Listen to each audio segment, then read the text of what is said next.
Carrots ரா carrots நல்லதா cooked carrots நல்லதா? நம்ம இதில் 190% என்ன நினைப்போம், ரா கேரட்ஸ் தான் நல்லதுன்னு நினைப்போம். பட் அது உண்மை கிடையாது.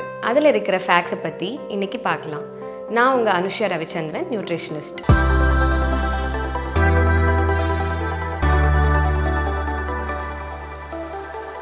அந்த மார்க்கெட்டில் பார்த்திங்கன்னா நானே நிறைய பேர் பார்த்துருக்கேன். அப்படியே கேரட்ஸ் ஃப்ரெஷ்ஷாக இருந்துச்சுன்னா எடுப்பாங்க, லைக் கேரட் வாங்குறதுக்கு ஒரு கேரட் சாம்பிள் பார்க்குற மாதிரி சாம்பிள்ஸ் சாப்பிட்டு பார்ப்போமே அப்படின்னு சொல்லிட்டு கேரட் எடுத்து அப்படியே அங்கே வாஷ் பண்ணி சாப்பிடுவாங்க.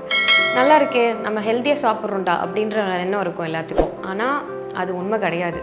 ஏன்னா கேரட்ஸ் குக் பண்ணி சாப்பிட்டா மட்டும்தான் அது நியூட்ரிஷியஸ். அது ஏன்னா கேரட்ஸில் பீட்டா கேரட்டினாய்ட்ஸ் அப்படின்னு நாங்கள் ஒன்று சொல்லுவோம்.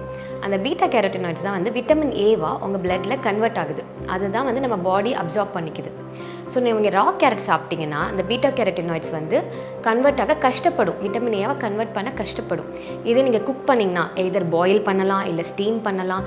இதெல்லாம் பண்ணி சாப்பிட்டிங்கன்னா நீங்கள் 10 ரா கேரட் சாப்பிட்றதுக்கும் ஒரே ஒரு பாயில் பண்ண கேரட் சாப்பிட்றதுக்கும் சமம். இந்த மாதிரி ஒவ்வொரு இதுவும் நம்ம வெஜிடபிள் எதுவுமே நம்ம எதுக்கு அது சாப்பிட்றோம், என்ன முறையில் சாப்பிட்றோம் எதுவுமே தெரியாமல் சும்மா எதையோ ஒன்று கொட்டுறோம். நம்ம டஸ்ட்பின் மாதிரி தான் நம்ம பாடியை பார்த்துக்கிட்டு இருக்கோம்.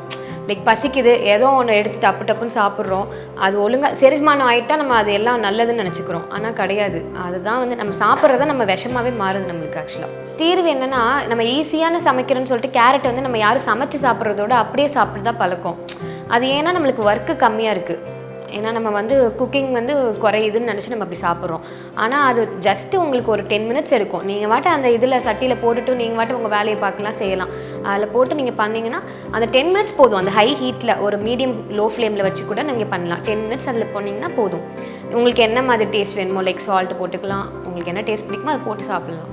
அதை தான் நான் சொல்ல வரேன். லைக் ரா கேரட்ஸாக சாப்பிட்றதுக்கும் இதுக்கும் அப்சார்ப்ஷன் நல்லாயிருக்கும். உங்கள் பாடியில் விட்டமின் ஏ இன்னும் நிறையா கிடைக்கும். ஸோ நம்ம சாப்பிட்றத நம்ம அந்த சத்து விஷயம் குறைச்சி சாப்பிட்ணும், சத்தை இன்னொன்று அதிகரித்து சாப்பிட்ணுன்னு சொல்கிறேன். இந்த வீடியோவில் உங்ககிட்ட ஷேர் பண்ண இன்ஃபர்மேஷன்லாம் உங்களுக்கு பிடிச்சிருக்குன்னு நம்புகிறேன். இதே மாதிரி நிறைய இன்ட்ரெஸ்டிங்கான ஃபேக்ட்ஸோடு உங்களை நெக்ஸ்ட் வீடியோவில் சந்திக்கிறேன். Until then, take care, bye.